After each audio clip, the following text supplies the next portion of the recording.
नमस्कार, मैं हूं अनुपम मिश्रा। इस वक्त के बुलेटिन के साथ अब खबरों को देखते हैं तेज रफ्तार से। खबरें दरादर। गोरखपुर से सीएम योगी आगरा के दौरे पर जाएंगे। सीएम दोपहर 1 बजे आगरा पहुंचेंगे। आगरा में 9 जनवरी को प्रधानमंत्री मोदी की सभा की तैयारियों को लेकर अधिकारियों के साथ बैठक करेंगे। आज कांग्रेस अध्यक्ष राहुल गांधी का अमेठी दौरा है। राहुल गांधी आज शाम 4 बजे फुर्सतगंज एयरपोर्ट पर पहुंचेंगे। वहां से शाम 5:30 बजे गौरीगंज मुख्यालय पहुंचेंगे। कांग्रेस अध्यक्ष मुंशीगंज अतिथिगृह में कांग्रेस के कार्यकर्ताओं और नेताओं से मिलेंगे और मुंशीगंज अतिथिगृह में ही रात्रि विश्राम करेंगे। साथ ही 5 जनवरी को राहुल गांधी जनता दरबार लगाएंगे। आज केंद्रीय मंत्री स्मृति ईरानी भी अमेठी के दौरे पर रहेंगी। केंद्रीय मंत्री गौरीगंज जिला अस्पताल में सिटी स्कैन मशीन का लोकार्पण करेंगी। दोपहर 1 बजे राजेश मसाला फैक्ट्री में कंबल वितरण के कार्यक्रम में भी शिरकत करेंगी। अयोध्या मामले पर आज सुप्रीम कोर्ट में सुनवाई होगी। संतों का दावा है कि सुप्रीम कोर्ट का फैसला ही मान्य होगा। इस मामले को लेकर राजनीति कर रहे हैं, राजनीति बंद होनी चाहिए। राम जन्मभूमि न्यास के सदस्य डॉक्टर रामविलास दास वेदांती के बयान पर अयोध्या से हिंदू मुस्लिम पक्षकारों की प्रतिक्रिया सामने आई है। मस्जिद पक्षकार इकबाल अंसारी ने कहा है कि उन्हें वेदांती के फॉर्मूले की जानकारी नहीं है, न ही उनसे कोई बातचीत हुई है। वेदांती बताएं कि अंतर्राष्ट्रीय स्तर पर किस फॉर्मूले पर सहमति बनी है और किसने हस्ताक्षर किए हैं। वहीं दूसरी तरफ हिंदू पक्षकार महंत रामदास ने कहा है कि उन्हें भी वेदांती के फॉर्मूले की जानकारी नहीं है, वो सिर्फ पक्षकारों से बातचीत करते हैं। अयोध्या महोत्सव पर जांच के बाद सिटी मजिस्ट्रेट ने अनुमति रद्द कर दी है। हाईकोर्ट के आदेश के बाद जिलाधिकारी ने 4 सदस्यीय जांच समिति गठित की थी। इसमें पाया गया है कि जीआरसी खेल मैदान का व्यवसायीकरण हो रहा है। गोरखपुर में मुख्यमंत्री योगी आदित्यनाथ ने उनवल कस्बे में नगर पंचायत भवन का शिलान्यास किया। मुख्यमंत्री ने 1200 से अधिक प्रधानमंत्री आवास योजना के लाभार्थियों को प्रमाण पत्र बांटे। इस मौके पर सीएम ने कहा कि हमारी सरकार सभी जरूरतमंदों को आवास, शौचालय और बिजली की सुविधा उपलब्ध करा रही है। योगी आदित्यनाथ ने कहा कि विकास और सुशासन का कोई दूसरा विकल्प नहीं हो सकता है। उन्नाव में जिला सहकारी बैंक लिमिटेड की वार्षिक बैठक उन्नाव के निराला प्रेक्षागृह में आयोजित की गई। विभाग से जुड़े सदस्यों और प्रतिनिधियों ने कार्यक्रम में भाग लिया। कार्यक्रम के मुख्य अतिथि के रूप में पहुंचे सहकारिता मंत्री मुकुट बिहारी वर्मा ने कहा है कि सहकारिता से जुड़े किसानों को खाद बीज को उचित मूल्य पर दिए जा रहे हैं। उनके हित में लगातार प्रयास किए जा रहे हैं। वाराणसी में बीजेपी के सहयोगी दल भाजपा के मुखिया और कैबिनेट मंत्री ओम प्रकाश राजभर ने 2019 के रण से पहले बड़ा बयान दिया है। उन्होंने कहा कि अगर 27% ओबीसी आरक्षण में बंटवारा नहीं होगा तो वो भाजपा के साथ नहीं होंगे। समाजवादी पार्टी के फायर ब्रांड नेता आजम खान की मुश्किल बढ़ने वाली है, क्योंकि उनके खिलाफ फर्जीवाड़ा करने का मुकदमा दर्ज हुआ है। दरअसल आजम खान के बेटे की 2 जन्म प्रमाण पत्र बने हुए हैं, जिसकी जांच चल रही थी। जांच में नियमितता मिलने के बाद रामपुर पुलिस ने कई धाराओं के तहत आजम खान, उनकी पत्नी और बेटे के खिलाफ मुकदमा दर्ज किया है। इस मुकदमे के बाद बीजेपी नेता ने आजम खान के खिलाफ हमला बोला है। उन्होंने कहा कि एक संवैधानिक पदों पर बैठे लोग अगर ऐसा काम करेंगे तो दूसरों से कैसी उम्मीद की जा सकती है। आगरा में राष्ट्रीय बजरंग दल के कार्यकर्ताओं ने भ्रष्टाचार को लेकर टीओ ऑफिस का प्रदर्शन किया। अधिकारियों ने प्रदर्शन कर रहे लोगों को समझाकर शांत किया। जौनपुर में निषाद राज पार्टी के लोगों ने आरक्षण लागू किए जाने की मांग को लेकर जिलाधिकारी कार्यालय के सामने धरना प्रदर्शन किया। धरना प्रदर्शन के बाद लोगों ने सीएम के नाम डीएम को ज्ञापन सौंपा। निषाद राज पार्टी की निषाद समाज के लोगों को अनुसूचित जाति में शामिल करने की मांग है। उन्होंने बीजेपी सरकार पर आरोप लगाते हुए कहा कि बीजेपी ने निषाद समाज से वादा किया था कि वो उन्हें अनुसूचित जाति में शामिल करेगी। लोकसभा चुनावों को लेकर निर्वाचन आयोग ने तैयारियां शुरू कर दी है। इस बार प्रदेश के 1,63,331 मतदान केंद्रों पर लगभग 8 लाख से ज्यादा कर्मचारी अधिकारी तैनात किए जाएंगे। प्रदेश में पहली बार M3 मॉडल की नई ईवीएम मशीनों और वीवीपैट मशीनों से चुनाव होने जाएंगे। इस बार कर्मचारियों और अधिकारियों को बड़े स्तर पर प्रशिक्षण भी दिया जाएगा। मिलेनियम स्टार अमिताभ बच्चन प्रयागराज में आयोजित हो रहे कुंभ मेले में ब्रांड एम्बेसडर नहीं होंगे। तमाम अटकलों के बीच ये बात आज साफ हो गई कि उत्तर प्रदेश सरकार ने किसी को भी कुंभ मेले का ब्रांड एम्बेसडर न बनाने का फैसला लिया है। मेले की तैयारियों का जायजा लेने पहुंचे उत्तर प्रदेश के चीफ सेक्रेटरी से जब यह सवाल पूछा गया कि प्रयागराज से होने और टीवी पर कुंभ को लेकर चल रहे एक विज्ञापन में अमिताभ के दिखने के बाद ये चर्चा तेज हो गई है, तो चीफ सेक्रेटरी ने कहा कि कुंभ पूरे देश और दुनिया में खुद एक ब्रांड है, लिहाजा किसी को भी ब्रांड एम्बेसडर बनाए जाने की कोई योजना नहीं है। लखनऊ में 24 दिसंबर से चल रहे एक भारत श्रेष्ठ भारत नाम के एनसीसी कैंप के आज समापन हो गया। इसमें बतौर मुख्य अतिथि उत्तर प्रदेश एनसीसी निदेशालय के अपर महानिदेशक शामिल हुए और एनसीसी कैडेटों से सलाह मिली। इस मौके पर विभिन्न कार्यक्रमों का आयोजन भी किया गया।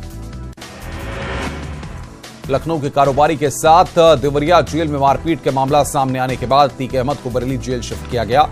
इसके बाद बरेली जेल अधीक्षक ने डीएम और एसएसपी को पत्र लिखकर उन्हें बरेली जेल से शिफ्ट करने की मांग की है। इस पत्र के बाद पुलिस प्रशासन ने बरेली जेल में लाओ लश्कर के साथ छापेमारी की। इस छापेमारी के दौरान अतीक अहमद की बैरक में छानबीन की गई, जहां कोई संदिग्ध सामान बरामद नहीं किया गया। लेकिन पुलिस प्रशासन अतीक अहमद के शिफ्ट होने के बाद से सतर्क है ताकि किसी भी स्थिति से निपटा जा सके। देवरिया जेल में एक अपराधी का फेसबुक अपडेट का मामला सामने आया है। जेल में बंद विकास यादव नाम के अपराधी ने 27 और 28 दिसंबर को अपना फेसबुक स्टेटस अपडेट किया था। विकास ने अपनी एक फोटो भी अपलोड की है, जिसमें बैकग्राउंड में जेल की दीवारें साफ साफ दिख रही हैं। फोटो के साथ कैप्शन में जेल से जल्द रिहा होने की बात लिखी गई है। मामला सामने आने के बाद प्रशासन में हड़कंप मचा हुआ है। फिलहाल अधिकारी मामले की जांच का दावा कर रहे हैं। मेरठ में एनआईए ने वांटेड नईम को गिरफ्तार किया है। नईम पर आतंकवादियों को हथियार सप्लाई करने का आरोप है। नईम की गिरफ्तारी किठौर हापुड़ रोड से हुई है। नईम किठौर थाना क्षेत्र के राधना गांव का रहने वाला है। थाना किठौर क्षेत्र के राधना गांव का रहने वाला नईम पर आतंकवादियों को हथियार सप्लाई करने का आरोप है। किठौर हापुड़ रोड से उसकी गिरफ्तारी हुई है। बुलंदशहर हिंसा के बाद से फरार योगेश राज को पुलिस ने 31 दिनों बाद गिरफ्तार कर लिया। 12 घंटे की लंबी पूछताछ के बाद पुलिस ने योगेश राज को कोर्ट में पेश किया। योगेश राज को कोर्ट ने 14 दिन की न्यायिक हिरासत में भेज दिया है। इस गिरफ्तारी से पहले आरोपी ने एक वीडियो संदेश के जरिए खुद को बेगुनाह बताया था। जालौन में बिजली विभाग के 3 बड़े अधिकारियों पर भ्रष्टाचार में लिप्त होने के चलते सस्पेंड कर दिया गया। दक्षिणांचल विद्युत वितरण निगम लिमिटेड के एमडी ने इन 3 अधिकारियों को सस्पेंड कर दिया। दरअसल उरई में बिजली विभाग के 3 अधिकारियों ने मिलकर बिना काम किए ही ठेकेदार को 23 लाख रुपए का भुगतान कर दिया। तीनों अधिकारियों और ठेकेदार की मिलीभगत की शिकायत हुई और पूरे मामले की गहनता से जांच की गई, तो इस भ्रष्टाचार में तीनों अधिकारी संलिप्त पाए गए। इनकम टैक्स डिपार्टमेंट ने उत्तर प्रदेश समेत देश में कई जगहों पर छापेमारी की। उत्तर प्रदेश में आईटी की टीमों ने लखनऊ, कानपुर, उन्नाव, शाहजहांपुर, बरेली, गाजियाबाद जिलों में छापेमारी की। कानपुर में पान मसाला बनाने वाली मेहंदीपुर बालाजी इंपैक्स प्राइवेट लिमिटेड के दफ्तरों में छापा पड़ा, तो शाहजहांपुर में कई ट्रांसपोर्टर्स के ऑफिस पर आईटी की टीम ने रेड की। लखनऊ में 56 भोग मिष्ठान भंडार में इनकम टैक्स का छापा पड़ा है। मौके पर पुलिस फोर्स के साथ आयकर विभाग के अफसर मौजूद रहे। लखनऊ में कैंट के सदर बाजार में 56 भोग स्वीट्स की दुकान है। बागपत की खेकड़ा नगर पालिका चेयरमैन संगीता धामा की शिकायत पर पुलिस ने नगर पालिका ईओ निहारिका चौहान पर मुकदमा दर्ज कर लिया है। ईओ पर आरोप है कि उन्होंने चेयरमैन से अभद्रता और मारपीट की है। पहले ईओ ने चेयरमैन और उसके गुर्गों पर ऑफिस में घुसकर बंदूक तानने का आरोप लगाया था। पुलिस ने ईओ का मुकदमा तो दर्ज कर लिया था, लेकिन अभी तक आरोपियों की गिरफ्तारी नहीं की गई। ईओ ने पुलिस पर राजनीतिक दबाव में काम करने का आरोप लगाया है। मुजफ्फरनगर में मेरठ से आई एंटी करप्शन की टीम ने जिला विद्यालय निरीक्षक कार्यालय में तैनात एक बाबू को रिश्वत लेने के आरोप में गिरफ्तार किया है। बाबू पर स्कूल की मान्यता कराने के नाम पर स्कूल प्रबंधन से 2 लाख रुपए की रिश्वत लेने का आरोप है। सहारनपुर में कई ऐसे मुस्लिम परिवार हैं जो कि रूबेला और मीजल्स के टीकाकरण से डरे हुए हैं। ऐसे में जिले के डीएम और देवबंद दारुल उलूम के कई मौलाना सामने आए। इन सभी ने लोगों से बच्चों को टीका लगवाने की अपील की है। साथ ही लोगों के इसके फायदे भी बताए गए। इस दौरान लोगों से इस बात की जानकारी दी गई कि इस तरह से ये टीके उनके बच्चों को जानलेवा बीमारी से बचा सकते हैं। आगरा के अशनेरा थाना क्षेत्र में शौच के लिए गई युवती का 3 लोगों ने अगवा कर गैंगरेप किया और उसे नग्न हालत में छोड़कर भाग गए। दुष्कर्म के दौरान हैवानों ने युवती को कई जगहों पर जलाया भी। मथुरा में गोवर्धन थाना इलाके के गोवर्धन परिक्रमा मार्ग के आनम्यौर में कानपुर से परिक्रमा करने आए श्रद्धालुओं पर अज्ञात बदमाशों ने जानलेवा हमला कर दिया। हमले में श्रद्धालु गंभीर रूप से घायल हो गए। जौनपुर के सिंगरामऊ थाना के बहरीपुर में बाजार से घर जा रहे युवकों पर बाइक सवार बदमाशों ने फायरिंग कर दी। फायरिंग में एक युवक की हालत गंभीर है, जबकि दूसरा युवक मामूली रूप से घायल है। कन्नौज की गुरसाहिबगंज कोतवाली में एक बेटी ने मामा के साथ मिलकर अपने मां बाप की हत्या कर दी। 3 महीने पहले हत्या का पुलिस ने खुलासा किया। मिर्जापुर शहर कोतवाली के महुरिया में मकान खाली कराने को लेकर 2 पक्षों में खूनी विवाद हुआ। एक शख्स को आधा दर्जन से अधिक लोगों ने बेरहमी के साथ लाठी डंडे से पीटा। इस दौरान ईंट पत्थर भी चले, जिसमें 5 लोग घायल हो गए। नोएडा के सरफाबाद गांव में झुग्गियों में आग लग गई। सेक्टर 73 की झुग्गी झोपड़ियों में रात 3 बजे के करीब आग लगी है। हालांकि फायर ब्रिगेड ने आग पर काबू पा लिया। वहीं मेरठ में सदर थाना इलाके में एक होटल में खाने के पैसों को लेकर मारपीट हो गई, जिसमें होटल संचालक समेत 2 लोग घायल हो गए। मारपीट की पूरी घटना होटल में लगे सीसीटीवी में कैद हो गई। आजमगढ़ जिले में नगर पालिका कर्मचारियों ने सरेआम ऑटो चालक को घसीटकर जूते चप्पलों से पीटा। मारपीट का वीडियो सोशल मीडिया पर वायरल हो गया। गोंडा में साइबर क्राइम का मामला सामने आया। यहां पंजाब नेशनल बैंक की एक शाखा के ग्राहक के एटीएम से 50,000 नगद और 25,000 रुपए खाते से ट्रांसफर हो गए। मामला दर्ज कर पुलिस जांच में जुटी हुई है। कुशीनगर के कुबेरस्तान थाना क्षेत्र के लक्ष्मीपुर गांव में जमीन के विवाद में मौत के बाद लोग आक्रोशित हो गए और शव को सड़क पर रखकर जाम कर दिया।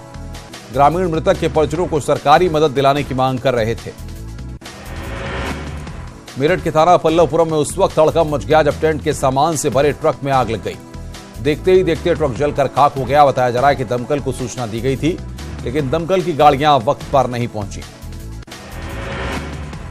प्रतापगढ़ नगर कोतवाली के सब्जी मंडी में कपड़ों की दुकान में भीषण आग लगने से लाखों का सामान जलकर खाक हो गया। मौके पर पहुंची फायर ब्रिगेड ने कड़ी मशक्कत के बाद आग पर काबू पाया। शामली के कांदला ब्लॉक के गलीश्याम गांव के उच्च प्राथमिक विद्यालय हाईटेक हो चुका है। इस स्कूल में स्मार्ट क्लासेस चलती हैं और बच्चों को कंप्यूटर की शिक्षा दी जाती है। लखनऊ में Mrs natural beauty reality show का आयोजन किया गया। इस प्रतियोगिता में महिलाओं ने हिस्सा लेकर अपने हुनर का जलवा बिखेरा। इस कार्यक्रम में न्यूज 18 मीडिया पार्टनर के रूप में शामिल हुआ। इस प्रतियोगिता में शामिल प्रतिभागियों की प्रतिभा को जज करने वाली तेजस्विनी सिंह ने कहा है कि हम तो असली टैलेंट को बाहर लाना चाहते हैं, वही काम कर रहे हैं। खबरें उत्तराखंड से हैं। विधानसभा उपाध्यक्ष रघुनाथ सिंह चौहान अल्मोड़ा में मुख्यमंत्री के सचिव से अपमानित हो गए। डायलिसिस केंद्र के उद्घाटन में विधानसभा उपाध्यक्ष के सामने सचिव राजीव रौतेला ने फीता काट दिया। इसके बाद रघुनाथ सिंह चौहान नाराज हो गए। उन्होंने कहा कि राजीव रौतेला को फीता उनसे ही कटवाना चाहिए था और अधिकारियों का रवैया एक बार नहीं बल्कि बार बार दिख रहा है, जो बेहद हैरान करने वाला है। मुख्यमंत्री त्रिवेंद्र सिंह रावत वैसे खुद लगातार स्वास्थ्य सेवाओं की मॉनिटरिंग कर रहे हैं। खुद सीएम का भी मानना है कि राज्य की स्वास्थ्य सेवाओं में सुधार की जरूरत है। 2 दिन की हड़ताल के बाद भी 108 इमरजेंसी सर्विस का कोई हल नहीं निकला। सामूहिक अवकाश पर गए कर्मचारियों की शासन से वार्ता विफल रही और खामियाजा उन मरीजों को लगातार भुगतना पड़ रहा है। बुधवार से 108 कर्मचारियों का सामूहिक अवकाश गुरुवार को भी जारी रहा। पूरे राज्य में मरीजों की जान पर बनी रही और 108 के कर्मचारियों और कंपनी के बीच का मामला शासन भी नहीं सुलझा सका। रुद्रपुर में एक युवक की पिटाई का वीडियो वायरल होने के मामले में पुलिस ने बड़ी कार्रवाई कर दी है। पुलिस ने एक आरोपी पुलिसकर्मी को सस्पेंड कर दिया है। प्रारंभिक जांच में रिजर्व पुलिस के एक सिपाही के इस मारपीट में शामिल होने की बात सामने आई थी, जिसके बाद आज आरोपी सिपाही को सस्पेंड कर दिया गया। पीड़ित युवक की शिकायत पर पुलिस ने आरोपी पुलिस के सिपाही समेत 4 लोगों के खिलाफ केस दर्ज कर दिया है। रामनगर में एक महिला के मोबाइल चोरी का सीसीटीवी फुटेज सामने आया है। चोरनी महिला का ये वीडियो वायरल हो गया है। एक दुकान में 2 महिलाएं पहले से ही मौजूद थी। उसके बाद प्रोफेशनल अंदाज में महिला ने दूसरी महिला के जेब से मोबाइल फोन निकाल लिया। फिलहाल पुलिस जांच में जुट गई है और इस गिरोह का पता लगा रही है। अल्मोड़ा में नए एसएसपी प्रहलाद नारायण मीणा ने आज अपना कार्यभार संभाल लिया है, जिसके बाद उन्होंने नशा ट्रैफिकिंग और चोरी की घटनाओं को रोकना अपनी पहली प्राथमिकता बताया है। नए साल पर राजाजी टाइगर रिजर्व देसी विदेशी पर्यटक से गुलजार नजर आ रहा है। नए साल पर पार्क में घूमने आने वाले पर्यटकों की संख्या में काफी इजाफा हुआ है। रोजाना काफी संख्या में पर्यटक यहां जानवरों का दीदार करने पहुंच रहे हैं। पार्क में जाने के लिए ओपन जिप्सी खास तौर पर लगाई गई है। पार्क की नैसर्गिक सुंदरता को देख यहां आने वाले पर्यटक खासे उत्साहित नजर आ रहे हैं। नैनीताल जिले में आज से जिला स्तरीय खेल महाकुंभ का आगाज हो गया है। हल्द्वानी के FTI ग्राउंड में इस महाकुंभ का आयोजन हो रहा है। एक हफ्ते तक चलने वाले इस खेल महाकुंभ में 15 तरह की खेल प्रतियोगिताएं होंगी। नए साल में एयरपोर्ट से हवाई यात्रियों के लिए अच्छी खबर है। विमान कंपनी एयर इंडिया कल से देहरादून पंतनगर के बीच हवाई सेवा शुरू करने जा रही है। इस हवाई सेवा के शुरू होने से गढ़वाल मंडल कुमाऊं से हवाई मार्ग से जुड़ जाएगा। इससे पर्यटन और तीर्थाटन को भी लाभ मिलेगा। पीएम मोदी की उड़ान योजना रीजनल कनेक्टिविटी के तहत इस हवाई सेवा को शुरू किया जा रहा है। एयर इंडिया देहरादून और पंतनगर के बीच अपने 42 सीटर विमान से सेवाएं देगी। पिथौरागढ़ के नैनी सैनी एयरपोर्ट से जल्द ही नियमित उड़ान शुरू होगी। वित्त मंत्री प्रकाश पंत का कहना है कि 4 जनवरी को पहली approval flight Naini Saini airport पहुंचेगी। वित्त मंत्री ने उम्मीद की है कि 10 जनवरी से नियमित उड़ान पंतनगर और देहरादून के लिए शुरू हो जाएगी। उत्तरकाशी में मौसम ने करवट ली है। यहां गंगोत्री, अर्शिल, मुखबा, सुखी टॉप क्षेत्र में जमकर बर्फबारी हुई है। वहीं कुछ पर्यटक अभी भी बर्फबारी के बीच गंगोत्री धाम तक जा रहे हैं। ऐसे ही कोलकाता के कुछ पर्यटक कई किलोमीटर ट्रैक करके गंगोत्री धाम पहुंचे और मंदिर के दर्शन करके बर्फबारी और बर्फ के नजारों का खूब आनंद लेकर वापस लौटे। गंगोत्री धाम का तापमान -8 डिग्री तक पहुंच गया है। ऐसे ही कोलकाता के कुछ पर्यटक कई किलोमीटर ट्रैक करके गंगोत्री धाम पहुंचे और मंदिर के दर्शन करके बर्फबारी और बर्फ के नजारों का खूब आनंद लिया उन्होंने और वहां से वापस लौटे। गंगोत्री धाम का तापमान, जैसा कि हम बता रहे हैं आपको, लगातार वहां पर -8 डिग्री तक तापमान पहुंच गया है। लेकिन इसके बाद भी अर्शिल, सुखी टॉप, मुखबा, थराली और गंगोत्री में पर्यटक बर्फबारी और बर्फ के नजारों का खूब मजा ले रहे हैं। इस बर्फबारी का असर जिला मुख्यालय में भी देखने को मिला है। मसूरी में भी पारा लगातार गिर रहा है। हालांकि स्थानीय लोगों का वहां पर उनको दिक्कतें हो रही हैं, मुश्किल हो रही है, लेकिन यहां पहुंचे सैलानी काफी खुश हैं। शहर में रात का तापमान -5 डिग्री तक पहुंच रहा है।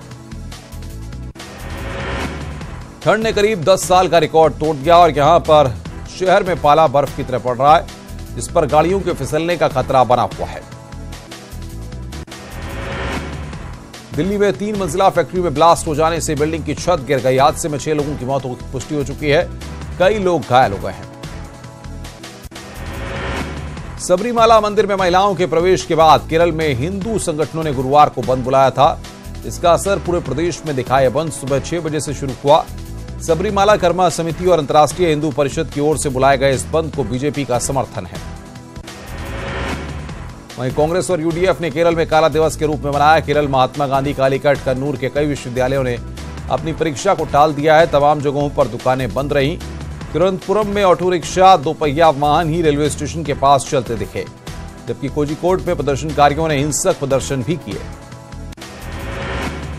ओडिशा के केंद्रपाड़ा में एक नाव के हादसे का शिकार हो जाने से 8 बच्चों समेत 10 लोगों की मौत हो गई। महानदी में नाव से 50 लोग जगत सिंहपुर गांव से भितरकनिका जा रहे थे। इनमें ज्यादातर महिलाएं और बच्चे थे।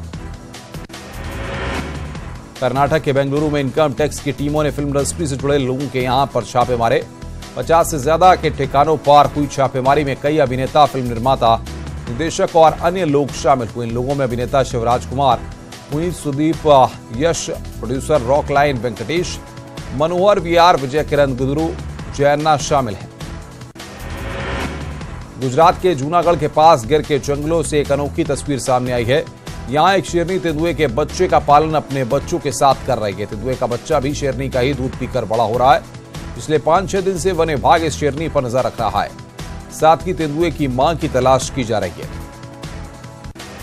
हमारी पहुंच आपकी ताकत है। अब न्यूज 18 उत्तर प्रदेश देखने के लिए आप लॉग ऑन कर सकते हैं news18up.com पर। हमारा फेसबुक पेज है news18up, ट्विटर हैंडल @news18up और हमारा यूट्यूब चैनल है news18up उत्तराखंड। और न्यूज 18 उत्तराखंड देखने के लिए आप लॉग ऑन कर सकते हैं news18uk.com पर। हमारा फेसबुक पेज है news18uk और हमारा यूट्यूब चैनल है news18up उत्तराखंड। नमस्कार।